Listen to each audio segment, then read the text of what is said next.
जय हिंद, नमस्कार साथियों, आप सभी का स्वागत है। आज की इस क्लास में हमने पिछले वीडियो में हिंदी भाषा और व्याकरण के बारे में समझा था। भाषा के बारे में हमने बहुत ही अच्छी तरीके से हिंदी की चर्चा की थी, किस तरह से आगे बढ़ाए थे, हिंदी का विकास किस तरह से हुआ था, कौन कौन सी भाषाओं का क्रम चल के फिर हिंदी का उद्भव हुआ। हमने सारा इंफॉर्मेशन देख लिया। अगर वो क्लास आपने नहीं देखी है तो पहले उसको जाकर देखिए, फिर देखना आप एपिसोड 2, ताकि आपको अच्छी तरीके से क्रम वाइज आपको समझ में आ जाए। तो चलिए बिना टाइम वेस्ट किए आज की इस क्लास को सेकंड पार्ट को स्टार्ट करते हैं। देखिए आज हम बात करेंगे भाषा को और आगे बढ़ाएंगे। हमने पढ़ा था कि भाष धातु से मिलकर भाषा का शब्द का उद्भव हुआ है। उसका मतलब होता है प्रकट करना, भावों को, विचारों को प्रकट करना। जो भाव विचार उनको प्रकट करने का जो माध्यम होता है वो भाषा होती है। अब देखिए क्या प्रोसेस है, इसके बारे में समझते हैं कि भाषा के विविध रूप कौन कौन से हैं, यानी कि जो भाषा है इसके विविध रूप होते हैं। तो कौन कौन से हैं इसके बारे में देखिए। तो पहली है बोली, जो हम बोल रहे हैं बोली। अब बोली क्या चीज़ है उसके बारे में देखते हैं कि एक क्षेत्र, जैसे मान लो कोई एक क्षेत्र है, क्षेत्र विशेष में विचार, जैसे एक क्षेत्र है उसके विचार अभिव्यक्ति का जो माध्यम होता है वो बोली होता है। जैसे मान लो कोई क्षेत्र है, उनकी जो मान लो कोई एक क्षेत्र है, राजस्थान का जो कोई सा मान लो एक जिला है, तो एक क्षेत्र हो गया, एक विशेष क्षेत्र हो गया। जैसे मान लो जयपुर है, तो जयपुर में कौन सी बोली बोली जाती है, ढूंढाड़ी। तो वो क्या है, एक विशेष क्षेत्र की बोली हो गई, कौन सी, ढूंढाड़ी। जैसे एक विशेष क्षेत्र का जो माध्यम होता है एक दूसरे लोगों तक अपनी ध्वनि विचारों को प्रकट करने का जो माध्यम होता है वो होती है बोली। जैसे एक वो है जो बोली क्या होती है, क्षेत्र विशेष रूप में विचारों की अभिव्यक्ति का जो माध्यम होता है, और एक क्षेत्र बहुत ही सीमित होता है। जो क्षेत्र होता है वो बहुत ही सीमित होता है, यानी कि ज़्यादा इसका विकास नहीं होता है, यानी बहुत ही सीमित रूप में ये होता है। और एग्जाम्पल के तौर में आप देखें तो अवधि भाषा आप देख सकते हो, बहुत ही क्षेत्र जो सीमित है उसमें है। फिर है देखो बुंदेली आदि, इस तरीके से यानी कि जो बोलियाँ होती है वो होती है।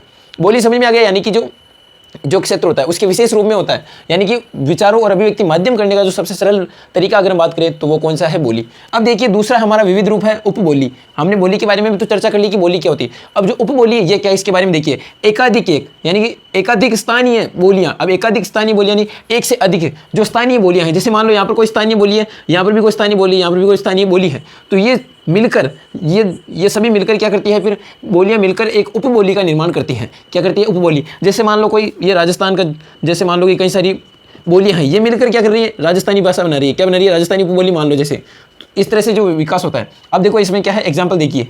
अवधि में जो पश्चिमी जौनपुर की जो बनोदी, यानी कि बनोदी उपबोली हो गई। जैसे हमने अवधि की बात की थी यहाँ पर, तो अवधि में जो पश्चिम में जौनपुर है उनकी जो बनोदी वो क्या है, उपबोली। यानी कि बहुत सारी जो उपबोलियां मिलकर क्या बना, यानी बोलियां मिलकर क्या बना रही है, उपबोली। यहाँ पर देखिए एकाधिक एक स्थानीय बोलियां होती है, जो एक से अधिक है वो स्थानीय बोलियां क्या मिलकर क्या बनाती है, उपबोली।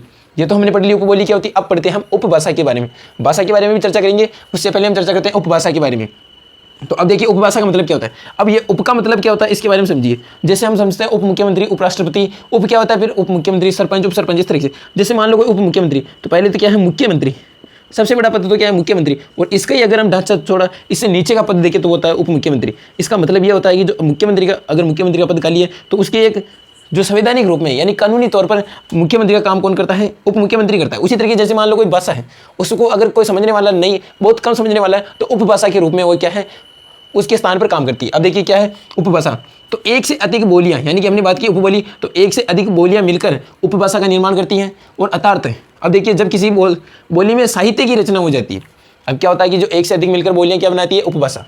अब जो इस भाषा में साहित्य की जो रचना हो जाती है, साहित्य की रचना हो जाती है इस बोली में, वो कौन सी होती है, उपभाषा होती है। अब एग्जाम्पल देखिए, पश्चिमी हिंदी और पूर्वी हिंदी, इन दोनों को देख सकते हो आप। इनमें क्या है, साहित्य की रचना हो जाती है बोली में, तो ये क्या बन जाती है, उपभाषा। अब देखिए भाषा क्या होती है, एकाधिक यानी एक से अधिक उपभाषाएं, यानी जो हमने बात की भाषाएं के बारे में, तो एकाधिक एक जो एक से अधिक होती है उपभाषाएं मिलकर भाषा का निर्माण करती है। किसका निर्माण करती है, भाषा का निर्माण करती है। जब दो या दो से अधिक क्या है, उपभाषाएं मिलकर एक हो जाती है। जैसे मान लो दो या दो से अधिक भाषाएं मिलकर एक हो जाती है, वो क्या बना लेती है, भाषा बना लेती है, लैंग्वेज बन जाती है खुद की। एग्जाम्पल देखिए, हिंदी भाषा के अंतर्गत पूर्व हिंदी, पश्चिम हिंदी, इन दोनों का भी समावेश हो गया। तो यानी कि ये जैसे मान लो कोई, जैसे हम बात कर रहे हैं उपभाषा के बारे में, तो ये है एक उपभाषा, ये एक उपभाषा, और ये एक उपभाषा, तो ये सभी मिलकर एक भाषा बनाते हैं, यानी सभी मिल जाती है, वो क्या होती है, एक भाषा होती है।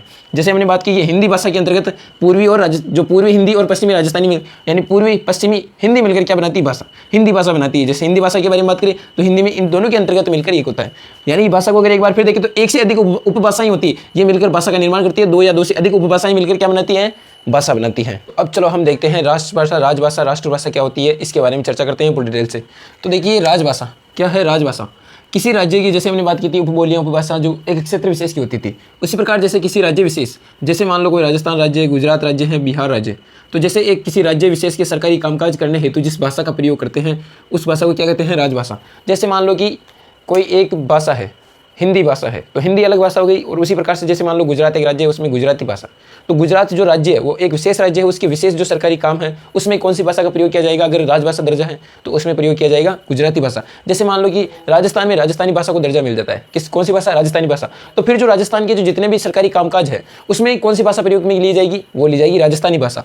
तो राजभाषा का सीधा सा मतलब क्या है कि किसी राज्य विशेष में सरकारी कामकाज में जिस भाषा का प्रयोग करते हैं वो कौन सी है, राजभाषा। जैसे उदाहरण के लिए बताएं तो गुजरात में गुजराती और बिहार में बिहारी, इस तरह से प्रयोग होती है। अब बात करते हैं राष्ट्रभाषा।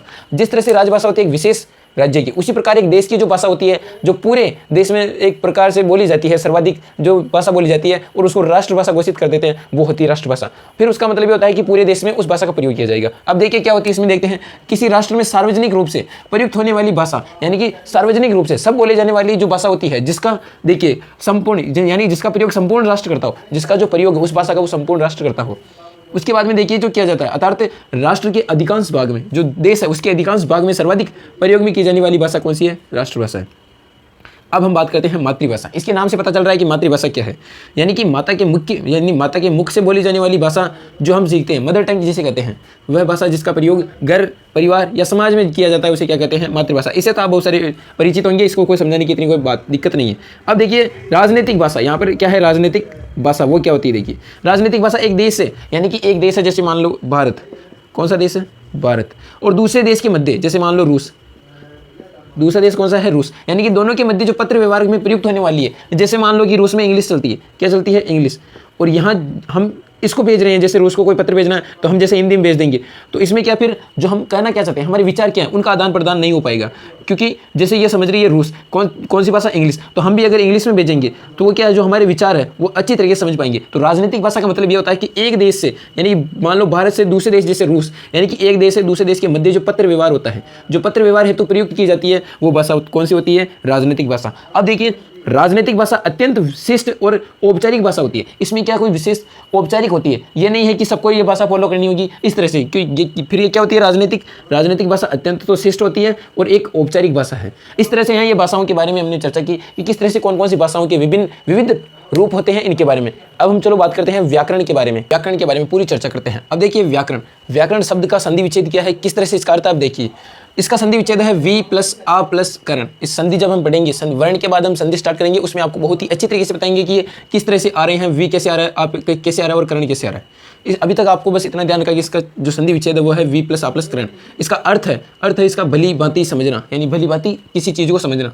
ये चीज़ आपके लिए इंपॉर्टेंट है कि व्याकरण एक ऐसा ग्रंथ है, यानी कि व्याकरण जो है एक ऐसा ग्रंथ है जो किसी भाषा को, यानी कि कोई सी भी भाषा लैंग्वेज हो सकती है, उस भाषा को भली भांति समझने के लिए, यानी कि उस भाषा को समझने के लिए जिसका प्रयोग किया जाता है वो क्या है, व्याकरण। अर्थात हम व्याकरण एक ऐसा ग्रंथ है, यानी कि जो एक व्याकरण एक ऐसा ग्रंथ है जो हमें शुद्ध उच्चारण करना सिखाता है, शुद्ध बोलना सिखाता है, उसके बाद शुद्ध लेखन यानी कि शुद्ध लिखना सिखाता है कि किस तरह से किसकी ध्यान रखना है, मात्राओं का ध्यान रखना है, इस तरह से शुद्ध लेखन का और शुद्ध प्रयोग करना सिखाता है कि किस तरह से हम इसका प्रयोग कर सकते हैं, भाषा का कहाँ पर कौन से शब्द का प्रयोग किया जाता है। तो इस तरह की जो चीज़ें होती है वो हमें कौन सिखाता है, व्याकरण सिखाता है। तो ये थी व्याकरण के बारे में कुछ चर्चा। तो हिंदी भाषा व जो व्याकरण थी इसके बारे में हमने सामान्य परिचय कंप्लीट कर लिया। अब हम पढ़ेंगे इसके बारे में वर्ण विचार अगली क्लास में। तो तब तक के लिए मस्त रहिए, स्वस्थ रहिए, पढ़ते रहिए। जय हिंद।